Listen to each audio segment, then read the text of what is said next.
Hello everyone, how you doing? Today we have a review of Bridge Curse: Road to Salvation. This is a first-person horror game made in Taiwan. Let's see what it's all about.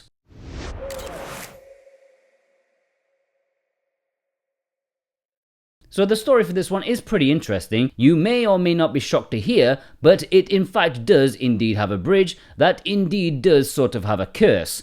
You are a bunch of university students, and during the winter break when all the other students have gone home to mummy so they can stop eating pot noodles, you guys stay back in order to perfect your little horror show. There's a sort of inter-university competition about who can make the best horror experience, and it seems yours is lacking and you want to make it better. There's rumors of a bridge curse. Those who are blindfolded and then walk up the stairs of the bridge and then count the steps, surely something horrible will happen to them. This all stemmed from an incident decades ago, and sure as can be, when you try it out, you may have angered the spirits. Or have you? Because the bridge curse is clever early on in the fact that you are wondering whether it is actual supernatural stuff or your classmates taking the horror show experience a bit too far. I really enjoyed the storytelling device of switching between different characters. One section you'll be with this girl, another section with one of the guys, and you can see their intertwining story from each of their perspectives.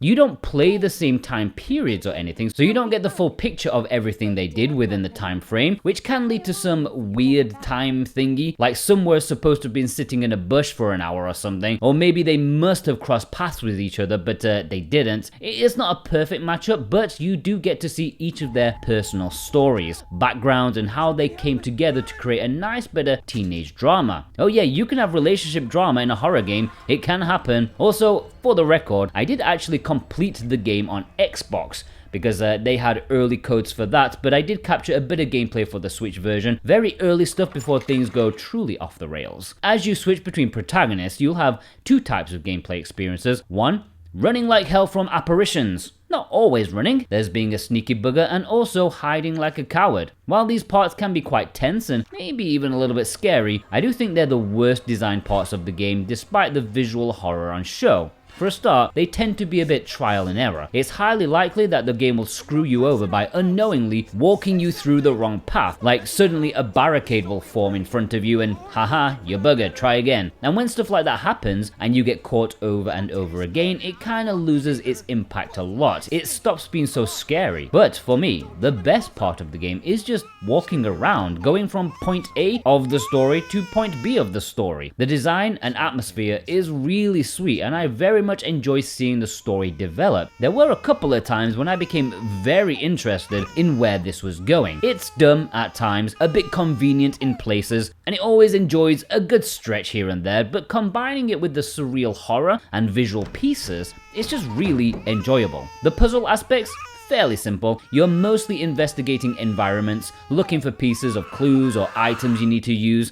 Some are just flavor text, and that really adds to the background of the characters and the world that they live in. The history of the university, that's good. There's a decent amount of production value put into it, and I enjoyed the little Easter eggs here and there, like nods to the publisher's other games. Is it scary? Not very scary, but it is creepy. I think it relies on certain modern tropes a bit too much, like the mannequin thing. What is it with mannequins in horror games? There was like one decent game with stock assets that used it, and now they have to be in every game. They're not that scary. But you know, other things are, like crying babies. Jesus Christ, the crying babies. That's scary. Now the game is priced digitally on the eShop for $30, haunting 2 gigabytes of your SD card. I think that is a bit pricey. The game will last about 5 hours or so, maybe longer if you're an idiot like myself who got stuck twice entirely out of my own stupidity. Maybe, you know, pick up that key, Jordan, you know, the one that's staring you right in the face. What? Oh, you don't want it? Fine, just walk around like a moron for half an hour then. Sorry, I'm just getting flashbacks. I think it should have been like $20 for the digital release. With that, I would have been more comfortable with it. But better is physically because it is the same price as long as you don't take shipping and tax into account, which I wish we could all forget about that. It's a Play Asia exclusive too, and links are below in the description and pinned comment if you want to purchase it with our discount code SWTV23 for 5% off, and you you can support us at the same time. Just remember to click our link first. There's a standard edition and a collector's edition available, which comes with a soundtrack CD and art book. It's also available on PS5 if you fancy that, and it probably looks better too. Considering I played the Xbox version and it looked nice, obviously the Switch version has seen some downgrades in presentation, but it doesn't look awful or anything. It's alright, it does a decent job, but obviously maybe purchase it on a different console if you want the most atmospheric experience, because some of the atmosphere is lost on the Switch. In terms of production value though, just to add to the price, it does have voice acting, surprisingly, in English as well. And it's pretty decent, not perfect. I don't think the performances always seem to match the emotions of the characters, and some of them sound way older than they should be, but I shouldn't complain since it's just nice to have. I wouldn't have expected it from an indie developer. Overall, you know what, this is actually a very commendable horror game. You can see it has a bit of budget about it, but comparing it to others that try something similar, it does stand out. It's like a Fatal Frame game, but a small step down in terms of polish.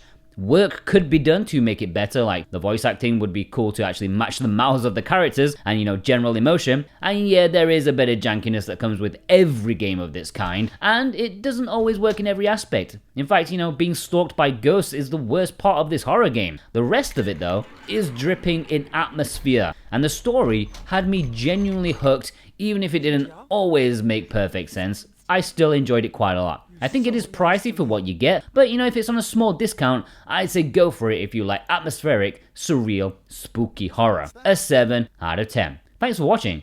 Go out, check out my other channel, A Bit More Jordan. You'll find a lot more me over there. If you enjoy collecting Switch games, check out my weekly series on this channel, Let's Get Physical. Money will promptly exit your wallet, I promise you. Have a good day, guys. Take care.